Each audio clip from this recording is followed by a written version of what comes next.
I'm Brian Sibley, and I've written about Walt Disney, and I've also written about Lewis Carroll, and for some while was secretary of the Lewis Carroll Society. So I have the interesting position of being able to observe both the dream child of Lewis Carroll and the dream child as realized by Walt Disney. Oh, and before I forget, you know the title card, which has Lewis Carroll's name spelt wrong. It would be great if somebody could put that right.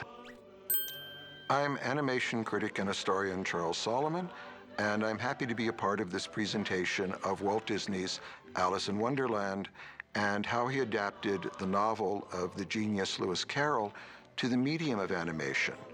I think it's interesting that Walt Disney himself wanted very much to stick closely to Lewis Carroll's book. Stories that were the basis of many of the classic Disney films like Snow White, Cinderella, Sleeping Beauty are fairy tales that exist in multiple versions. And as long as, say, Cinderella tries on the glass slipper and has to work for her mean stepmother, people will accept that as Cinderella, and you can embroider, you can add the side characters and add actions. With Alice in Wonderland, you have a completely different case. You have a story that was already absolutely well known and absolutely rooted in relationship to the author who wrote it, Lewis Carroll. And I think to understand the film and to understand the story it's based on, you have to also understand the man who wrote it. I'm Morton Cohen, and I have specialized in teaching and writing about Victorian literature. Lewis Carroll is one of the authors I've spent a lot of time with. His real name was Charles Lutwidge Dodson. Charles Lutwidge Dodson was the tutor of mathematics at Christ Church, Oxford, the oldest and most illustrious of the Oxford colleges. But he had another side to his life, a side that was full of creativity and wit and amusement. And that was the world embodied by this non-existent character, Lewis Carroll. And even Steigend. Alice. How do we marry up this establishment figure of this clergyman who teaches mathematics and the person who writes one of the world's most famous fantasy stories? How can these two possibly coexist in the same person? To understand that, you have to go back to his childhood. But how can one possibly pay attention to a book with no pictures in it? He was born in January 1832. He was the son of a clergyman. His father was an archdeacon in the Church of England. He was the third child of a family of 11 children. Nonsense. He loved his siblings, and because it was such a large family, he became really an instructor, a protector, a defender, and an entertainer. And contrariwise, Lewis Carroll was a child with a ceaselessly inquiring and imaginative mind, and he used that in entertaining his brothers and sisters. He loved to play with them and to create jokes and riddles and games. He put on a brown wig and a white sheet and performed as a magician with all sorts of tricks. He created and built his own puppet theatre, wrote his own puppet plays. He drew very witty little cartoons, as they might have been thought of at the time. He was quite a good comic artist. He created magazines for the family, sort of homemade magazines. They were called Useful and Instructive Poetry, the Rectory Umbrella, Mishmash. The family all contributed, but by far and away the best bits were always by Charles. And these little magazines became, in some cases, the origin of some of the ideas that later found their way into the Alice books and his other writings. Charles Dodson actually had a pleasant childhood, but it wasn't without struggle. He had two impediments, a deaf right ear that occurred after he had a bout of mumps in school. The other impediment was a stammer. He later shared stories of being picked on at boarding school when he was away from his beloved family. He himself got very good education, went to Richmond School first and then to Rugby, and then ultimately to Christ Church, his father's college at Oxford.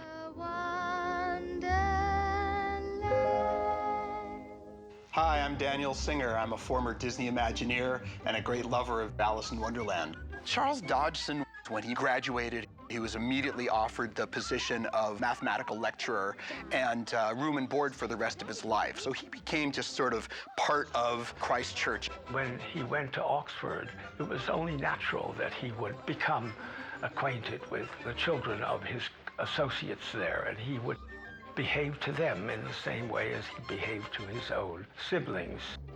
In his late 20s, he met the children of the dean of the college. No, I'm overdue. I'm really in a stew. No time to say goodbye. Hello, I'm late. They're all living in very close proximity to one another. Lewis Carroll has rooms in Tom Quad, the central quadrangle at Christ Church. And just a little way away, there's the Little family living in the deanery. He got on very well with the whole family. Dean Little and his wife and their 4 children. Invited? Harry, Lorena, Curiosity. Edith and Alice. The Alice Little who would inspire the great British classic, Alice in Wonderland. Goodbye, Dinah. Goodbye. The Victorian era was an exciting time in the development of science, and Dodgson was a well-educated man with an enormous curiosity. There was a lot of speculation at the time about how the world worked, how it had been created, where it came from. The scientific speculation of the day when Lewis Carroll wrote the book definitely found its way into the book. And when Alice is falling down the rabbit hole, she muses to herself what's going on. And she says to herself, I wonder if I'm going to fall right through the center of the earth and come out the other side where people walk with their heads downwards. There was actual sort of scientific debate about things like that. Oh, goodness. What if I should fall right through the center of... Ah! One of the triumphs of Carroll's Alice books are their timelessness. More than 100 years after they were published, they still enchant us, even though some of the references, which were very much a reflection of their era, have been forgotten. Lewis Carroll's life, as historical lives go, is extremely well documented. He kept diaries all his mature life, and he also kept a letter register for the last 35 years of his life, annotating letters in, letters out, that sort of thing. And that letter register ends with the number 98,721. And you can imagine how many letters he wrote in his life. It's quite all right. In a diary entry from 1863, Lewis Carroll wrote, "There is no variety in my life to record just now, except meetings with the Liddles, the record of which has become almost continuous. I walked with them in the meadow this morning." Well, I'm looking for a white rabbit. So... The amount of time that Lewis Carroll spent with the little children is remarkable for all kinds of reasons, because although he was a tutor at Christ Church, he wasn't in quite the same class as the dean and his family. Possible. Dean Little, the father, was a nephew of a baronet, and Mrs. Little made a great deal of that. Hello, I'm Paula Sigmund, and I'm a Disney historian. Alice Liddell's mother was a beautiful woman, very connected in higher social circles, and she loved the idea of Charles Dodgson, who was an amateur photographer, immortalizing her family.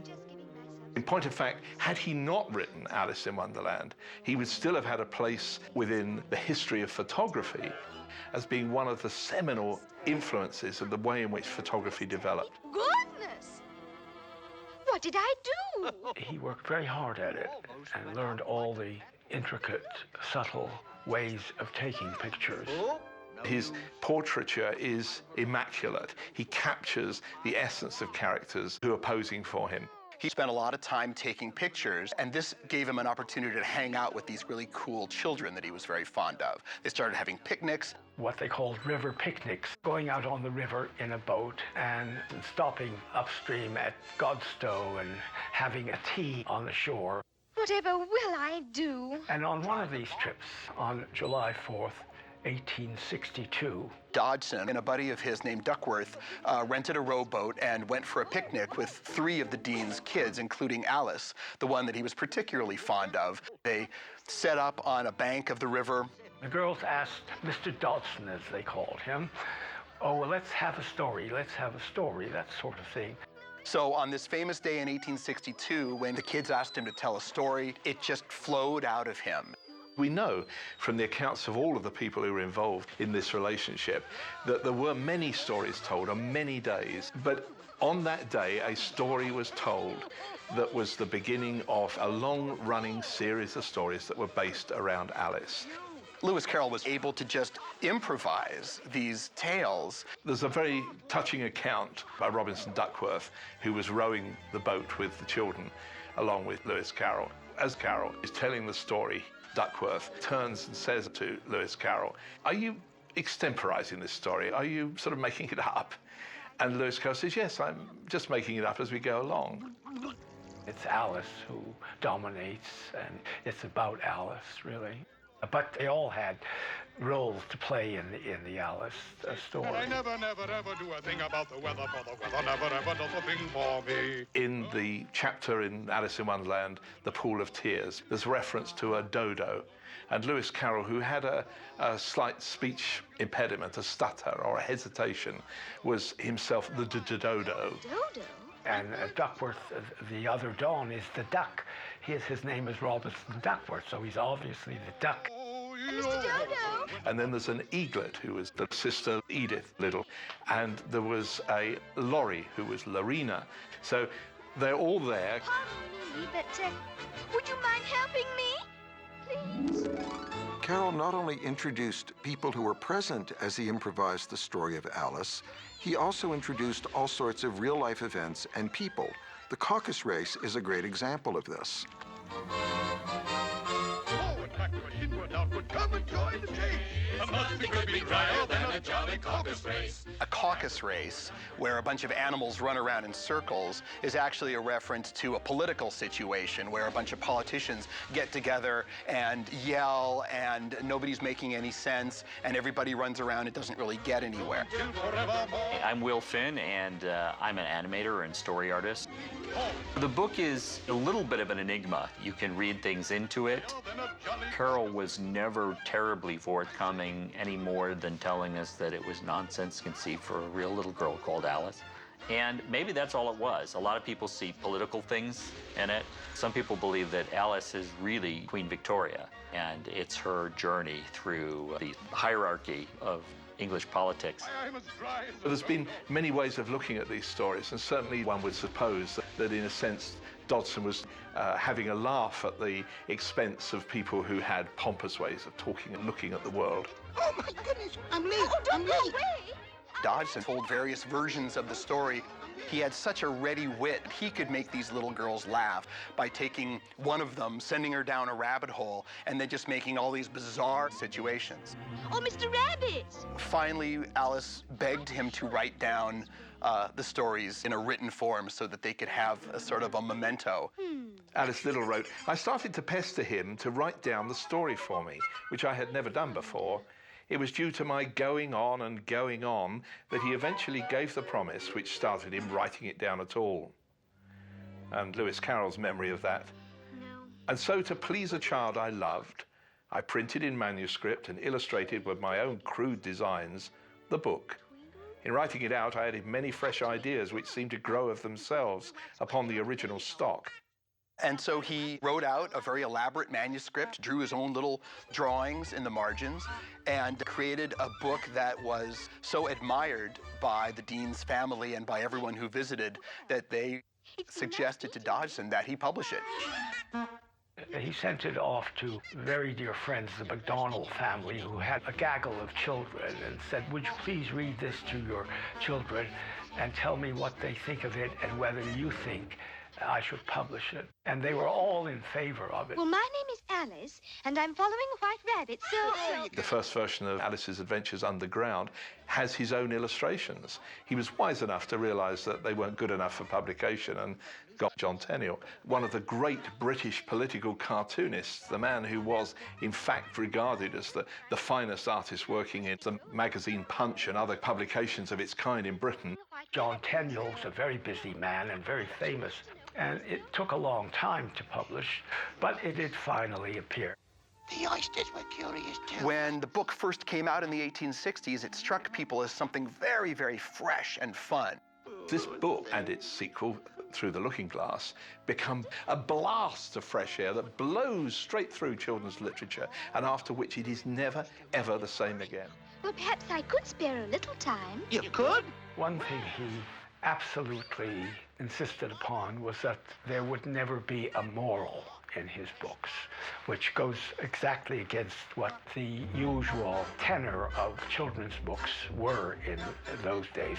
Until Alice in Wonderland and Through the Looking Glass, children's literature had one single goal in mind. It was to improve the mind of the child, to make the child better behaved, to make them be quiet and observant and tidy and neat, and to do their work. It was a suppressive literature. Without Lewis Carroll, children's literature would not be what it is today. We would still be bogged down in this world of pious, moralizing literature. But Lewis Carroll just changes it in a stroke. My brain begins to perk. Walt Disney was probably about 9 years old when his family moved from the family farm to Kansas City. And Walt said at some point that he had read Lewis Carroll's books as a schoolboy. It's impossible to imagine that any young man of that era would not have read that book. I suspect Walt read it a number of times, and it was something that he kept coming back to. And in 1910, there was a silent film of Alice in Wonderland that was about an hour long. It's, by today's standards, a very crude and amateurish looking film. But I'm sure in 1910, it seemed remarkable and full of a lot of the charm that the book possesses. And it's very likely that Walt saw that. And so Walt was very aware as a teenager, as he was starting to become a commercial artist and starting his own little animation company, of the value of Alice in Wonderland as being an ideal subject for the medium of animation. Come and walk with us. So this was something that had, I think, obsessed Walt very, very early on. A pleasant talk would be a sheer delight. Yes, and should we get hungry on the way, we'll stop and have a bite. As early as the 1920s, Walt was already thinking this story would make a great film. One of the first extensive and successful projects he had was a series called Alice in Cartoonland. Alice in Cartoonland, it's really his first commercial success. And it was a 1920s Americanized, cartoonized Alice about a little girl who had fantastic adventures in a cartoon universe. The first one, Alice's Wonderland, the little girl has a dream, like Alice, of visiting this enchanted land where various things happen to her. There's a falling sequence like the one in the book when she falls down the rabbit hole. But there really isn't too much of a connection between Lewis Carroll and Disney's Alice comedies. I think it was more an inspiration and an idea and a catchy name that Walt thought of, much more than any real solid ties between what he was doing and what Lewis Carroll had done. So after Walt basically went bankrupt in Kansas City and decided to move out to Los Angeles and try to restart his career in Hollywood, he was able to do about 56 Alice comedies, or Alice in Cartoonland, little shorts, before the distributor wasn't interested in it anymore. And Walt moved on to other things, including and leading up to the invention of Mickey Mouse.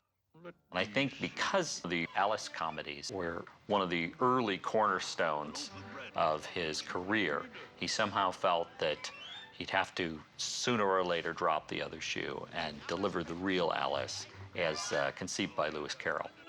It's an amazing fact that Alice in Wonderland could have been Walt Disney's first animated feature-length film. Not Snow White and the Seven Dwarfs. No, it could have been Alice in Wonderland. In 1931, when he was already thinking about the idea of making a full-length animated film, he bought the rights to John Tenniel's illustrations to the book, which were at that point still in copyright. So he was exploring how he might put this story on film. He'd always wanted to do Alice in Wonderland. It was just a favorite of his. And he knew that it was such a part of common culture, that the story was so popular, that it was just a natural that people would expect Walt Disney to make a feature of Alice in Wonderland. But then, 1933, it was announced that Paramount Pictures were about to make a star-studded version of Alice in Wonderland, and for Walt, this was temporarily the end of the road. He realized that this meant he would have to put this project aside. Hey, Benito. But Walt didn't give up that easily, because in 1936, he produced a little film called Through the Mirror, in which Mickey Mouse falls asleep reading through the looking glass and has his own dream of going through the mirror to a world beyond, with very funny gags, including lots of stuff with playing cards, which of course are part of the iconography of Alice in Wonderland. He toyed with it over the years in terms of, should it be live action? Should it be a combination of live action and animation? And at one point, when he had a star named Luana Patton attached to the studio, she seemed like the perfect Alice. But the more they tested the material, they realized that it was going to have to be an all animated feature. It was around 1938. He registered the title, and he set two people to work on it. One was Al Perkins, who was a story man, and Al Perkins set about trying to find a way to take what is a very episodic story and turn it into something which had its own internal logic and continuity.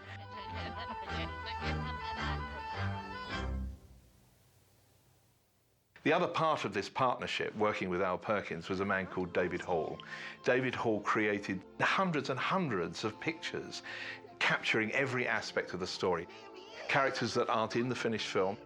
The Duchess, the baby, the cook, the Griffin and the Mock Turtle, for example, all characters which were played with but which never finally made the movie. These pictures were then filmed one after the other, and a soundtrack was recorded with lots of actors, including Cliff Edwards, who played the voice of Jiminy Cricket. And they then watched what was called a Leica reel. It was a series of static pictures that you would see for a few seconds, and then another picture, and then another picture. And the reason for doing this was that what Disney wanted to do was to see how this story would play out on film. And at the end of it, Disney was not happy. While David Hall used Tenniel's original illustrations as a jumping-off point, his artwork was too intricate to work well in animation. Also, a bit darker than I think Walt wanted the finished film to be. Once again, the project went into abeyance. Alice would go back on the shelf, and something that looked feasible in terms of what the artists could do, what the budget would be, would get moved forward. They would shelve it and then come back to it a few years later, which was not unusual for Disney.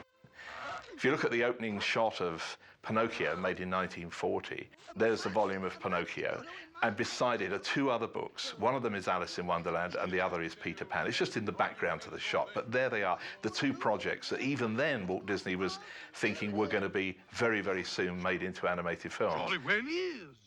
The 40s were a really tumultuous time at the Disney studio. World War II and a devastating labor strike and another period of near bankruptcy because Fantasia and Pinocchio didn't do as well as the studio had hoped. Walt put Alice on the back burner for a long time. This story somehow seems to have just hung on to his imagination. He kept revisiting it, he kept coming back to the idea, but there were lots and lots of problems in facing this book and trying to interpret it to the screen. All filmmakers realize once they start developing the story into a film that it is a very, very challenging story to make into a film that their audience is going to find satisfying. One of the ironies of Alice in Wonderland is you'd think it would be such a natural to adapt into the film medium. It's very easy to create the characters of the Alice books in film. You just dress them up the way they're illustrated in Tenniel. That's very easy to do. And the story is easy to tell as well. Oh, yeah? But the one thing that is so very difficult to transfer into a film is the words, and especially the humor, the funny bits. Lewis Carroll's Alice in Wonderland, it's incredibly amusing the way he wrote it. He had such a witty sense of humor. Lewis Carroll had a wonderful sense of the absurd in the way that he worked puns. One of the finest moments in the Alice books is the story that the Mock Turtle tells about lessons. Well, there was mystery, the Mock Turtle replied, counting off the subjects on his flippers. Mystery, ancient and modern, with seaography, then drawling. The drawling master was an old conger eel. He taught us drawling, stretching, and fainting in coils. By Jove, So here you see Lewis Carroll's playing with mystery for history, seography for geography, the drawing master, not the drawing master, drawing, stretching and fainting in colours instead of drawing, sketching and painting in oils. The book is full of punning, playful references. Oh, dear. It's gifted, and it's creative, and it's very funny. And there's lots of that in the Alice books. Even the pseudonym Lewis Carroll is a kind of a pun. We'll toast the boundary. He got to Lewis Carroll by working on his own real name. He took the middle name, Lutwidge, and he turned it into Latin, Ludovicus, and then turned it back into English as Lewis. Oh, no, oh, my... And he took his first name, Charles, turned it into Latin, Carolus, and then turned it back into Carroll. So you get Lewis Carroll that way. Lewis Carroll's book is also full of numbers. He was a mathematician, so he understood numbers. And of course, repeatedly throughout his work, the number 42 figures very highly. The king tells Alice that it's rule 42 that nobody more than a mile high can appear in the court. And there are dozens and dozens and dozens of explanations of why 42 was his favorite number. The exact reason why Lewis Carroll took that number, I don't think we'll ever know, and I'm rather glad we don't know, because in a way, that makes it all the more fun. His fascination with words and puns, the way in which he plays with numbers, is just part of the whole playfulness of this man. The challenge for Disney and his artists was to capture the playfulness of Lewis Carroll and convert his verbal nonsense into the visual medium of animation. Disney's Alice has so many moments that are an example of the art of animation at its best. I think that the Garden of Live Flowers is a remarkable scene, especially if you compare it to Lewis Carroll's description of this moment in the book. Alice is her regular size, the flowers are small, and it's charming to hear the flowers talk. But the Disney artists decided to make Alice only 3 inches high and being dominated in a scene where the flowers are towering over her. Of course we can talk, my dear. If there's anyone worth talking to. The Garden of Flowers and Alice is great. Again, you have another sort of haughty adult character, not listening to her, not paying any attention, doing all the talking, and just great visual exploration of all these things like daffodils and bread and butterflies and rocking horseflies and things like that. The movie is filled with details that are extraneous by design, so a lot of the stuff that must have flashed by in the screen in the 1950s, you now have the advantage of being able to see in freeze frame and really pay attention to what they were doing. Because they took their time and really tried to explore this. They give you the world as Carroll describes it, but also adding onto it with ideas of their own. I'm Ron Barbagallo. I'm an animation art historian and an animation art conservator. You know, in a lot of ways, the music in Alice in Wonderland is maybe its most Disney element, you know, because it does fit in very well with the type of music that was done 10 years earlier and the type of music that would still be done 10, 20 years later. And I think given how much he was going to adhere to the book, and the music was really going to let Walt have a place where he could experiment.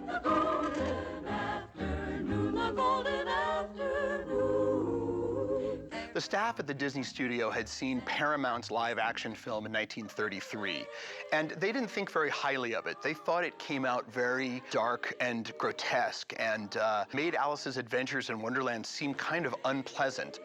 So they decided to take an approach in the screenplay that would emphasize music. They gave every sequence a very strong motif. So every sequence, every character had a song, much more in the tradition of a Broadway musical. There's 14 songs in Disney's Alice. There's hasn't been a Disney film before or since that had as many songs in it. And I think that's actually one of the biggest decisions Walt made was to use music as a connective device. Because a lot of these sequences, I think, would have been visually stark and scary to people because they are so different and you have so much thrown at you visually that the music kind of calms you enough that you get to have this weird floral display thrown at you in such a sort of like ordinary way. And you accept it. I mean, isn't that the genius of Alice in Wonderland is you really do start to accept all of this. Catherine Beaumont really embodies Alice. I think it was a stroke of genius to let her sing the songs when she sings, because she didn't have a polished singing voice. And in fact, her voice cracks when she's singing with the flowers all in the golden afternoon, enabling the flowers to take over and for her to have a moment where she looks embarrassed and the flowers look indulgently to her is brilliant. It's a stroke of genius. The music in Disney's Alice is very important. In fact, the movie got an Oscar nomination, an Academy Award nomination for its score. And it didn't win that year. It went up against An American in Paris, which won. But the whole show comes off very much like a Broadway musical. Species, or shall we say genus, are you, my dear? Milt Kahl animated a lot of Alice. So did Les Clark. So did Mark Davis. They were all very, very skilled at capturing real and sincere feeling human character. And did you notice her petals? Alice has to be real, and you have to care about what she's doing and where she's going and what she's thinking. And she's a particularly good design of a real little girl, probably inspired by the illustrations in the book, obviously also by Catherine Beaumont, who did the voice. What Catherine Beaumont brings to the character and enables all these other characters to work around her is an innocence and a naivety and a sweetness which really works, because one of the problems with Alice in Wonderland as a story is that Alice is constantly being confronted by characters who say seemingly nonsensical things or are cross and grouchy and grumpy. There was a particular alchemy that worked between Walt Disney and Catherine Beaumont. There is very much this paternalistic father-daughter feel to their relationship, and I think he clearly brought out the best in her. If you're interested in looking to see the different hands that drew Alice, the moment that is the most obvious is when she goes from the Garden of Live Flowers into the area where she's about to meet the caterpillar on his mushroom. She sort of looks up and sees a bunch of weird smoke rings floating in the air, and that's where the transition happens. A moment later, Alice, with her hand, sort of pulls apart some tall blades of grass and peeks in, and her face is a little shorter and a little more realistic looking, and you can immediately tell that a different senior animator has stepped in. One of the things I love about the Disney film is the sequence with the caterpillar, partly because it's almost purely straight off the page of Lewis Carroll as written.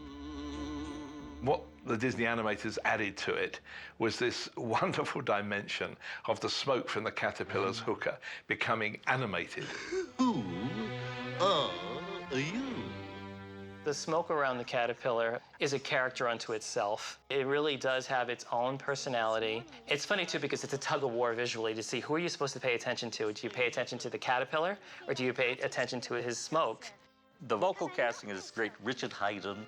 I do not know. Who was the character who talked like this, and he had that very clipped way of talking. Who are you? Who are you? Why was there a hookah-smoking caterpillar in Alice in Wonderland? Was Lewis Carroll someone who experimented with hookah smoke? Well, no, he was a fairly straight-laced gentleman, but he included a lot of satire in his characters. Everything is so confusing. It is not. And he was rather fascinated by an art movement at the time called the Pre-Raphaelites. He had some of them sit for him as photographic subjects, and he discovered that a lot of these avant-garde artists of his day were experimenting with hookah smoke.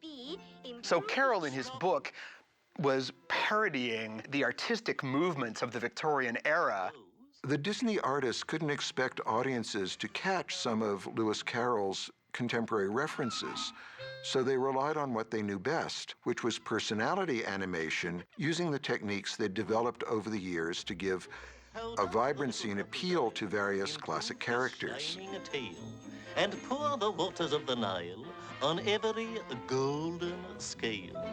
One of the masters of character animation was Eric Larson, a member of the group of elite animators Walt referred to as the Nine Old Men. I love the caterpillar in this movie because he was largely animated by Eric Larson. Eric Larson was one of Disney's great leading animators on Figaro and Bambi's Owl, and a lot of great Disney characters. And in the 1970s and early 80s, he trained a lot of my generation of animators. I have improved it. The caterpillar is almost a self-caricature of Eric in a way, because Eric would think and stop and hold his lip like that.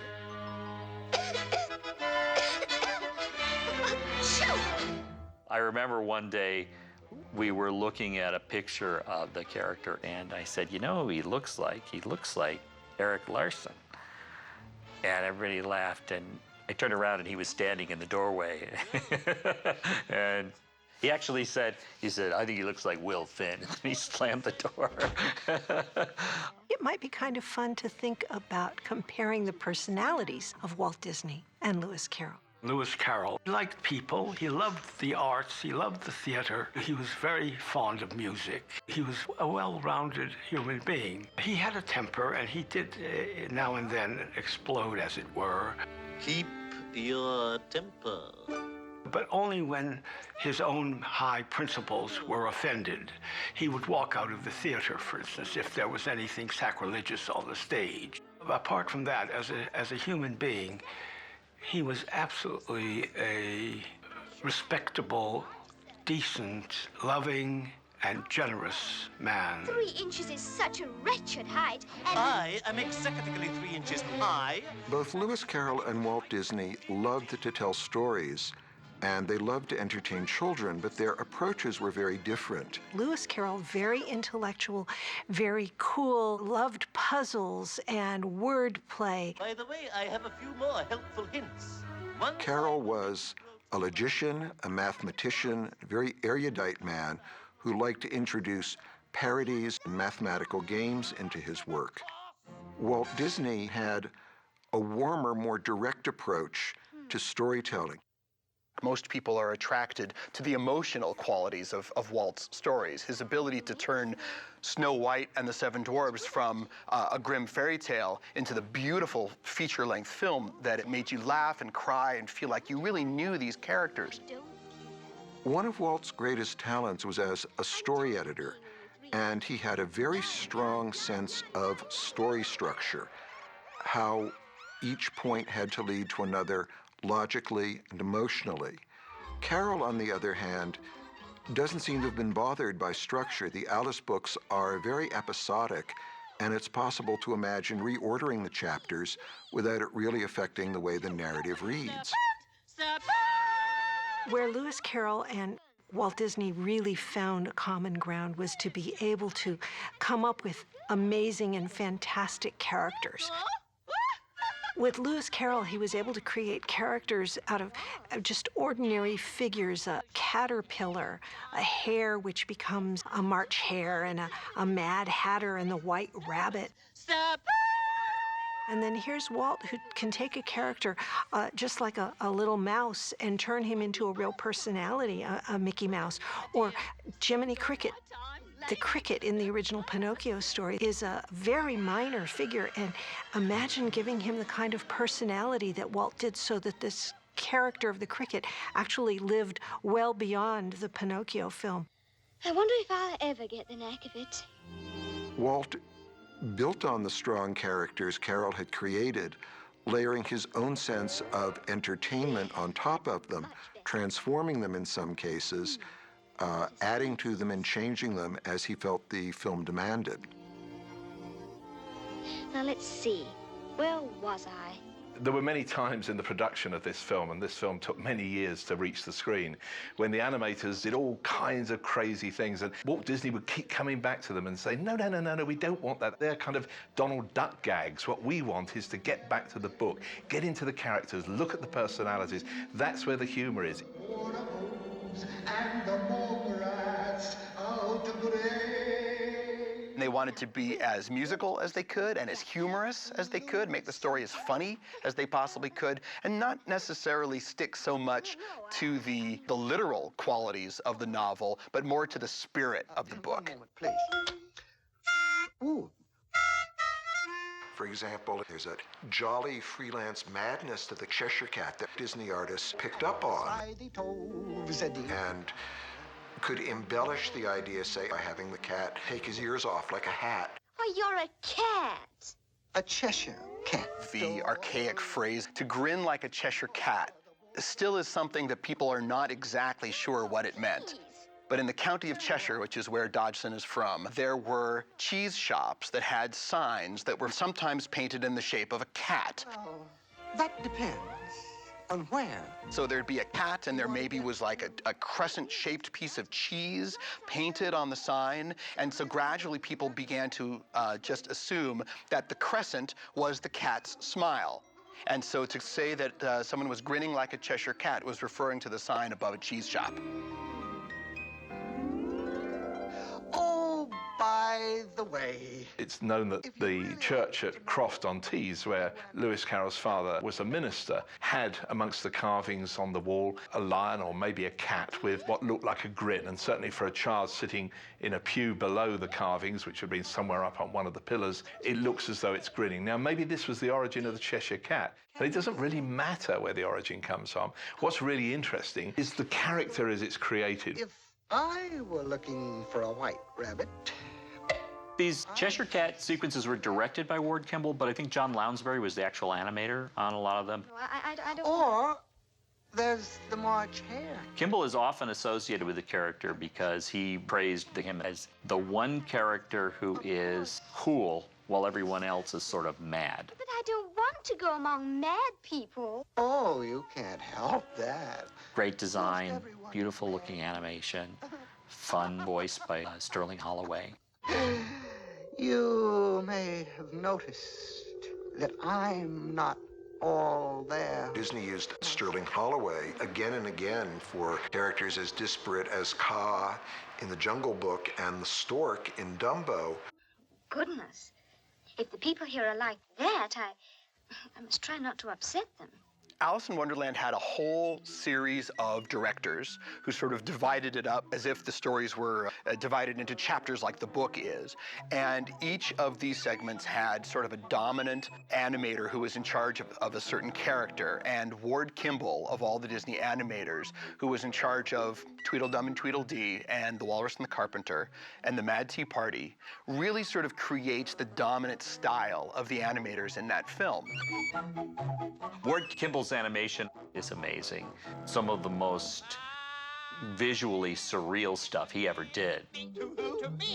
Of all the Disney animators that are referred to as the 9 old men, Ward Kimball, he was the one who was looked to as sort of the crazy one in the bunch, who instead of creating the characters who are remembered for their warmth or their emotional quality, he created the crazy stuff. The animation that he did in that film really stands out as bouncy and crazy and over the top. But I thought there was plenty of room. Lewis Carroll is such a master of nonsense that I think everyone wants to get into that text and interpret it in their own way. And I once asked Ward Kimball, what was the weirdest thing you ever worked on at Disney? And he said Alice in Wonderland.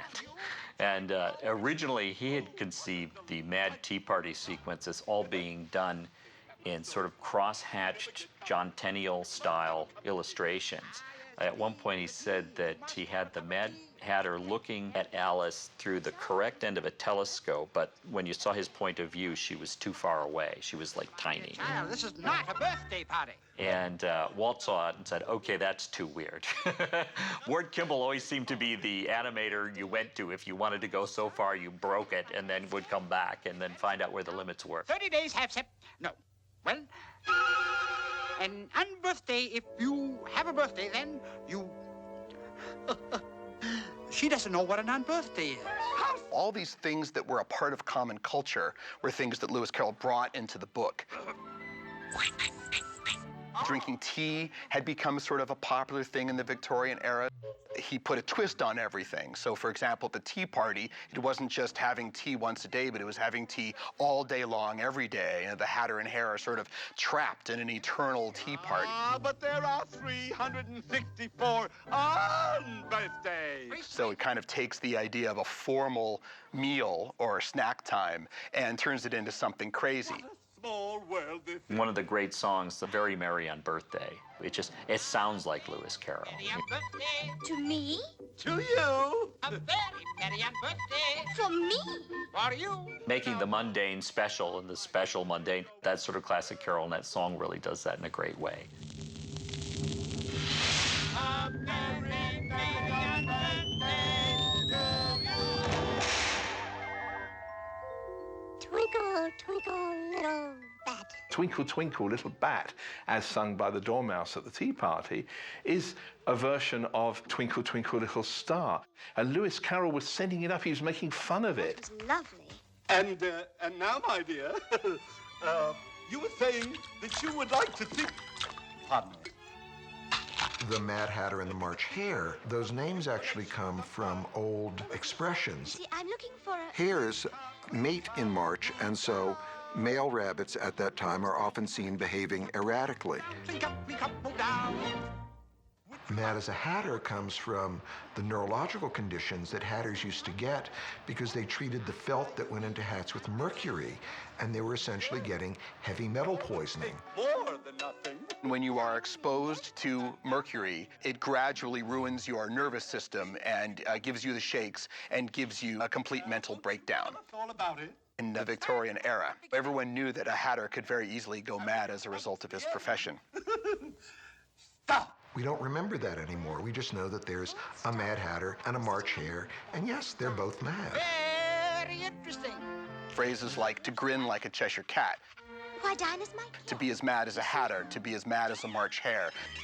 Those phrases became very much a part of common culture, not just because of their own reference, but because of Lewis Carroll's book. These things were concepts or phrases that everybody talked about and made everybody laugh. My goodness. Those are the things that upset me. Almost every illustrator since John Tenniel has put a label in the Hatter's hat, and almost all of those labels have said in this style 10 and 6, because that's what John Tenniel put in the first edition of the book. The price in the old British monetary system is 10 shillings 6pence. But why he chose that price or to leave the tag in is anyone's guess. Probably the tag is just an example of the Hatter's half-wittedness. Tea? But Lewis Carroll never says that he had a label in his hat saying in this style 10 and 6. So it shows just that this creation, this story of Alice in Wonderland is not just actually even Lewis Carroll's story, it's partly John Tenniel's story. And this collaboration of these two incredible talents, one a writer who was at the beginning of his career, and the other one of the great British political cartoonists, come together and produce this joint collaboration.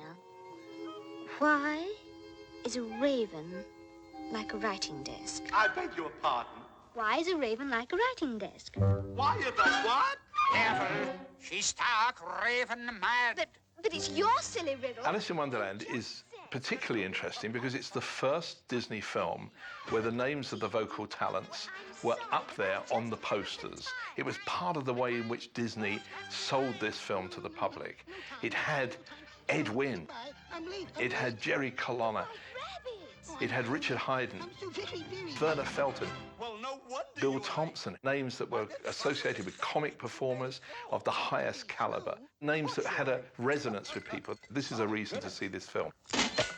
We'll have to look into this. The use of Ed Wynn and Jerry Colonna as voices, and also they were filmed for their visual performances, is really effective. And undoubtedly the relationship with Alice and, for example, the Hatter and the March Hare came very much from the fact that Catherine Beaumont was filming those scenes. Oh, thank you, Butter. Yes, that's fine. Oh, no. At a real tea table with teapots and teacups with Ed Wynn and Jerry Colonna. You bow. Tea? Tea? Oh, I never thought of tea, of course. No. Tea. No, not tea. Sugar? Sugar, 2 spoons. Just 2 spoons, thank you, yes. Please, be careful. Jam? Jam, I forgot all about jam. Just shows you what a place to do. Mustard? Mustard, yes, but mustard? Don't let's be silly. Lemon, that's different. There. That should do it. James MacDonald was the head of the sound department at Disney, and he really was the master at finding these incredibly cost-effective, useful solutions. Oh, my goodness. There's only one way to stop a bad one. One of the ways they did the fire in Bambi was Jimmy MacDonald crushing strawberry baskets into a microphone, and at that distance it sounds like a mighty oak falling. And he also happened to be a terrific voice actor. He was the voices of Jacques and Gus in Cinderella, and he was the little voice of the Dormouse. Now where did he go to? The Mad Tea Party is one of the strongest and most memorable sequences in the movie. The animation of the characters, the voices, the comedy, everything is working for a splendidly absurd moment that still captures much of the spirit of Carol's original. In contrast, the Tulgey Wood sequence that follows is much more loosely based, although there are some connections to his most famous poem, Jabberwocky. 'Twas brillig, and the slithy toves did gyre and gimble in the wabe. All mimsy were the borogoves, and the momraths outgrabe. Curious. A stanza later in the poem is what inspired the Disney artists to create the Tulgey Wood. And as in uffish thought he stood, the Jabberwock with eyes of flame came whiffling through the Tulgey Wood and burbled as it came. No, please. No more nonsense. The poem is called Jabberwocky, but the animal is a Jabberwock. The Jabberwock itself does not appear in the Disney film, although the Cheshire Cat recites the first verse of the poem. I beg your pardon. The poem appears in Through the Looking Glass, but it was written many, many years before. And we have a record of it in one of the family domestic magazines, and he writes it out backwards at one point in his mirror writing, you see. Lewis Carroll once described that many of the creatures in Jabberwocky actually had physical reality for him. For him, a rat was some sort of a green pig. Originally, when they were writing their script, they thought that Alice might encounter a real threat in the Tulgey Wood in the form of a Jabberwock beast that is somewhat threatening to her and turns out to be somewhat comical. There was a very funny series of offbeat, very stylized 1950s kind of storyboards done in pastel of Jabberwocky, and the Jabberwock in this case is a sort of strange pantomime dragon, sort of like something out of a vaudeville show, with you can see little people's legs coming out from under a cloth and this big crazy mask and a big, Jabberwocky head with wild hair and goggle eyes, and would have made a very, very entertaining sequence. I shall certainly be glad to get out of... They had hired Stan Freberg, a very popular comic, to do the voice of the Jabberwock. But at this point, Walt decided again that they really shouldn't get too far away from the story of a little girl who goes to a fantasy world. They probably had a toss-up as to whether they were going to do Jabberwocky and the Walrus and the Carpenter. Happily, they went with Walrus, although I would have loved to see Jabberwocky. It would be so nice if something would make sense for a change. At one point, they talked about including the White Knight from Through the Looking Glass in the film. This bumbling character with all his paraphernalia around his horse falling off at every opportunity, telling long, rambling, strange poems, making little jests, a kind of Don Quixote type knight. The White Knight is one of the few characters who is genuinely kind to Alice when he meets her. And he was going to be a partial caricature of Walt, which is interesting because many Carroll scholars believe the White Knight was Carroll's kind of self-caricature, that he put himself into the knight more than into any of the other characters that he created. The description where Dodson writes about Alice leaning against the tree in the setting sun, watching the night as he sits there singing his song and then riding off into the sunset, is quite clearly a saying goodbye. I think by that time, Lewis Carroll wasn't saying goodbye to Alice Liddell. I think he was saying goodbye to this Alice child that he and she had created. Let me get out. Walt Disney said he'd tried to convince the animators to introduce the White Knight because it would have brought an emotional core to the picture, because Alice could have related to the White Knight and that would have given it heart and soul. But that was one of the sequences that never made it into the film. Walt decided that he would use the Tulgey Wood in the film to try to make Alice a more sympathetic character. So at this point, she becomes lost and frightened and riddled with this regret that she should have listened to the advice that she'd given herself earlier and to not followed the rabbit. And so she sits down on a rock and cries and sings a rather pathetic song. And it's a real low point in the film. That explains the trouble that I'm always in. In the book, the author used words to amuse himself. And in the Tulgey Woods, I think you see the artist find ways visually to invent in order to amuse the audience. This isn't something that's in the book. This is something that the Disney animators created to the spirit of the book. The Tulgey Wood sequence is one of the interesting ones because there the artists really start conceiving of animals and creatures that have no basis in nature. It's not like the white rabbit or the dodo or things that were really there.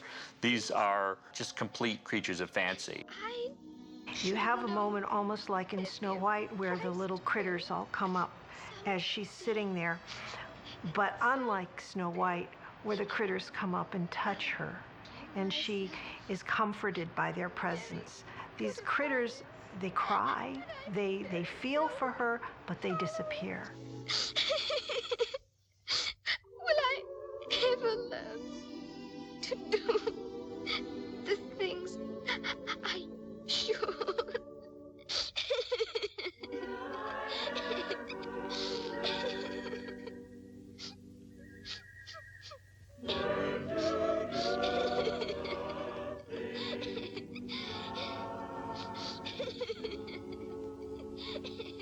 And the only one that comes back to her to actually help her is the Cheshire Cat.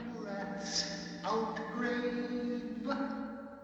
Cheshire Cat, it's you! Did you expect? Storyman Al Perkins came up with the idea, and you see traces of it in the finished film, of having the Cheshire Cat popping up from time to time through the film as a kind of way of keeping the story anchored and giving Alice someone to relate to. Always here, you see, are the queers way. The Cheshire Cat is sort of floating and lurking up in the trees and appearing and disappearing and saying all these Zen-like, obscure comments that at first just seem to confuse Alice, but then we realize that they have a sort of a nonsensical wisdom to them. Well, some go this way, some go that way. Well, here's a scene that shows the relationship of the Cheshire Cat as he appears in the book, which is a little bit different than the way he appears in the film. Alice is speaking. Would you tell me, please, which way I ought to go from here? Well, that depends on where you want to get to, said the cat. I don't much care where, said Alice. Then it doesn't matter which way you go, said the cat. Well, so long as I get somewhere, Alice added as an explanation. Oh, you're sure to do that, said the cat, if you only walk long enough. Oh, painting the roses red, and many a tear we shed, because we know they'll cease to grow. In fact, they'll soon be dead. Oh, and yet we go ahead, painting the roses red. The artists at the Disney studio created incredibly lush, beautiful backgrounds for their films, and most of them, as artistic as they were, had a certain realistic quality. In films like Snow White and Bambi, they were using a lot of lush storybook-style artwork. For Alice, they wanted a distinctly different look, and Mary Blair was a fairly avant-garde artist who was on staff at the studio creating concept art. The sequence painting the roses red stands out as an example of adapting Mary Blair's original designs to the film. The wonderful topiary world that they create was something she had painted in her preliminary sketches, and it made a transition to the screen much closer to her original designs than many other elements of the film. Not aquamarine. We're painting the roses red. I love the cards. The cards are very funny to me because their poetry and their song is funny. The choreography on this, which again they did shoot some live action for, but you have to extrapolate that into the shape of a card. All of this choreographed, intense changes of lighting and color. There had been several surreal moments that the Disney studio did, like in the South American films, or the pink elephant sequence in Dumbo. Alice was perfect for that, and the March of the Cards is a perfect example of that kind of animation. There's a funny story. Judge Whittaker is one of the animators who worked on the March of the Cards and all that very complex choreography, and he had gone weeks without turning anything in to the camera department to shoot. The production manager was sort of growing worried, and he says, came down and said, "Judge, you're not making any footage. You know, it's been weeks and weeks and weeks. What is going on? Are you working for somebody else? Are you sick?" You know? And he just lifted the scene of the cards all jumping into place and then doing that big heart shape and flipped it for him. It was still rough and he was still working on it. And the production manager said, "Ah, I see, carry on." Count off! 1, 2, 3, 4, 5, 6, 7, 8, 9, and Jack!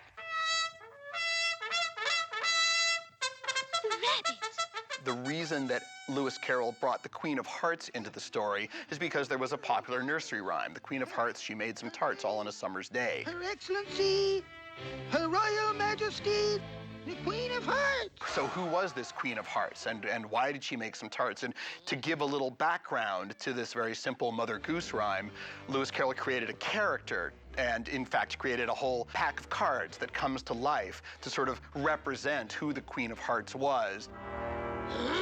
The Queen in Disney's Alice is sort of a composite of Carroll's Queen and the Duchess, who is sort of a big, burly character in the original Tenniel illustrations. And I think Disney's treatment of the Queen of Hearts visually owes a lot to Tenniel's illustrations of the Duchess character.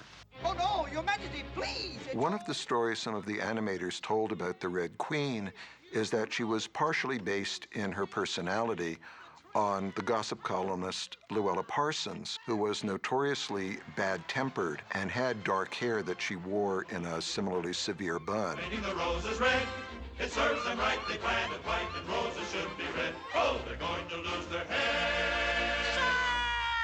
Silence! The movie really kicks in for me when you introduce the Queen of Hearts, because it's not really a villain-driven movie, but the Queen of Hearts is such a force of nature that she motivates the whole rest of the movie. Why, it's a little girl. Yes, and I was hoping... Look up, speak nicely, and don't twiddle your finger. The argumentative nature of some of the characters that Alice meets suggests very much that Lewis Carroll was poking fun, not just at the way in which children had been written about in literature up to then, but the way in which adults tended to treat children. You're talking about an age when children should be seen and not heard. You only speak when you're spoken to, and you behave, and you learn your lessons. Your way. This is also reflected in a lot of the action in the movie, although it's treated in a more lighthearted, contemporary way. The reason they're not really paying attention in the movie is because you can see they're all literally crazy. But I was only going to ask... I'll ask the questions. Do you play croquet? In Victorian times, it was very ordinary for the local vicar or other gentleman to come to the home of parishioners or friends and play croquet with the girls and the boys sometimes. Card, cut! Deal, card! Walt used to play croquet with his daughters Diane and Sharon in their backyard of their home, and so it's very likely that the gags that are used in this sequence perhaps come out of some ideas of Walt when he was playing croquet with his girls.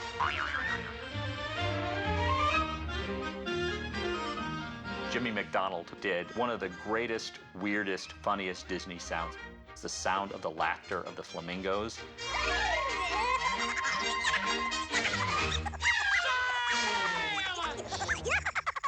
It really brings out the characters of these flamingos. I know when we were doing Aladdin, I had to animate some scenes with the flamingo and Iago the parrot. And I kept on trying to find that track because I wanted to use it for the flamingo. And in the end, they just used my voice, which I don't think was as good. There are stories that really are universal and everlasting, and Alice's Adventures in Wonderland and Alice Through the Looking Glass are really two of those stories. The reason the books have lasted through the years is that they have real insight into the essence of childhood.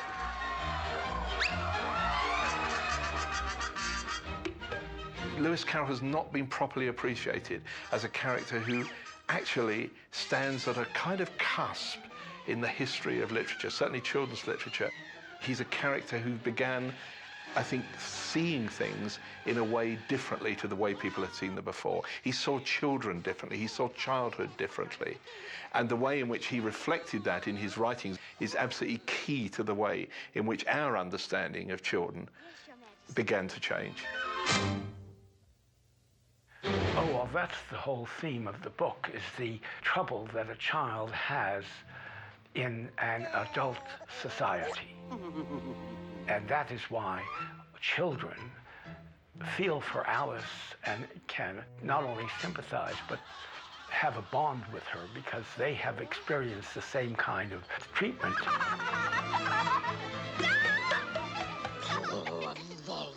Do you want us both to lose our heads? Lewis Carroll's approach to telling stories for children was recognizing children as a different kind of audience than had been heard or thought of for children's literature previously. The books have a special charm and a special magic that I think Walt, when he was a small boy, responded to. Walt and Lewis Carroll, I think in some ways there was something in their imaginations that resonated and that made Carroll's work appeal to Walt. I say, how are you getting on? Alice in Wonderland, I think, more than any other piece of subject matter that Walt Disney ever was involved with, is really a lifelong project for him. Finally, to pay tribute to the notion that he had in his youth, he does it in a very grand way. If I lose my temper, you lose your head.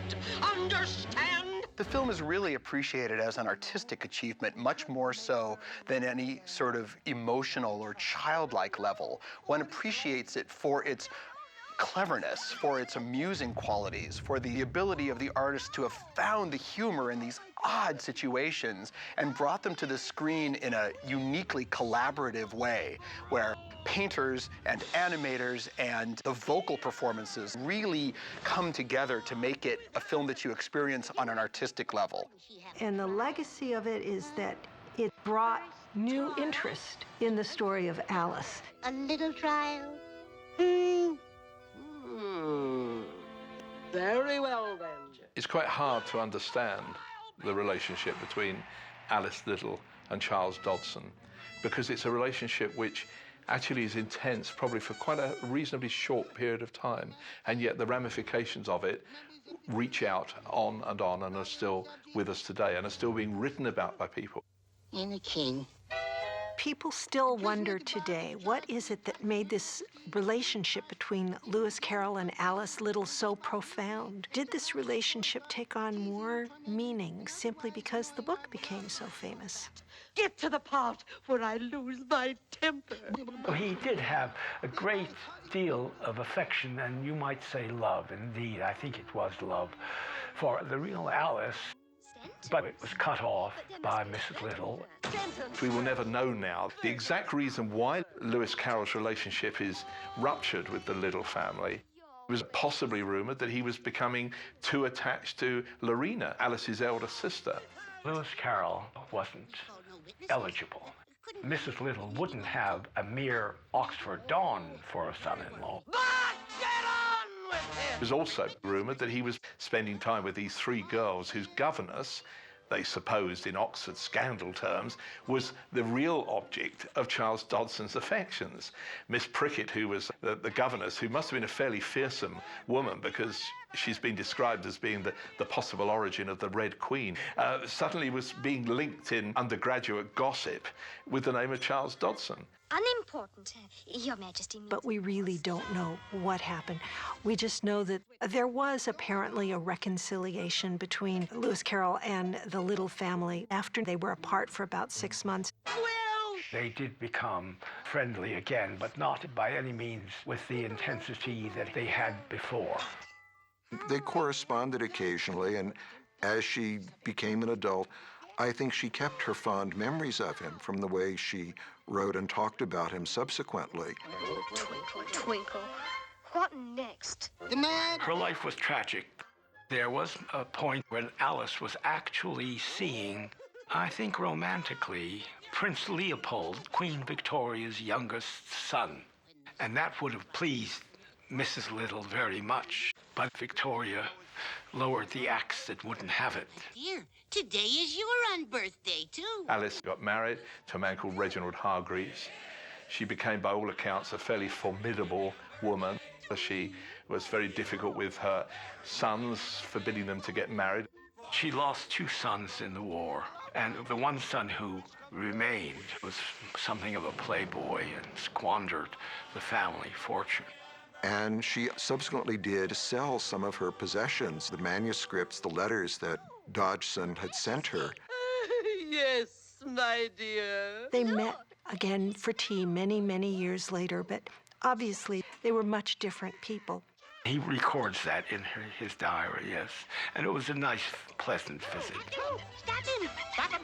Catch him! Somebody help me! Catch him! Get me the jam! The jam! The jam by order! Lewis Carroll remained a bachelor all his life. He continued writing, photographing, studying mathematics and logic. I don't think Carroll expected the Alice books to cause the sensation they did, to become as popular as they did. He found himself a more prominent figure than he expected to be, and I think perhaps wanted to be. Dodgson really was loved and was viewed as a very sweet, gentle soul. He died 13 days before his 66th birthday in January 1898. A friend wrote of his funeral. His body was laid to rest while the slow bell tolled the passing of the sweetest soul that ever looked with human eye. Indeed. Why, you're not a queen. Alice became the inheritor of the whole Alice Adventures in Wonderland myth. And I think it must have been immensely perplexing for Alice Little herself, particularly as she grew older, to have people relating to her as the person who was the child in this book.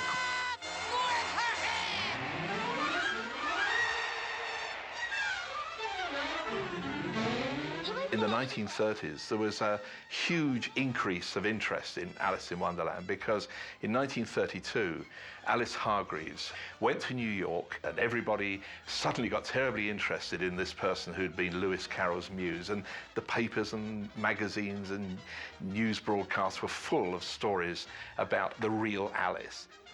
Then it is true that you are the original Alice in Wonderland, Mrs. Hargreaves. Well, yes, the story was told to me. And my sisters, we were all in a boat together with Mr. Dodgson, who was rowing us down the river. For Alice Hargreaves, how bizarre. She should get pulled out of obscurity and is expected to remember intimate stories about her relationship with Charles Dodgson, which frankly, she really can't recall very easily.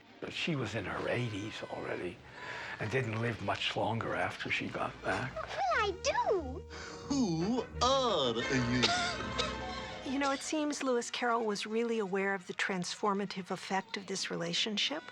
Looking back on it many years later in 1887, he described it wistfully.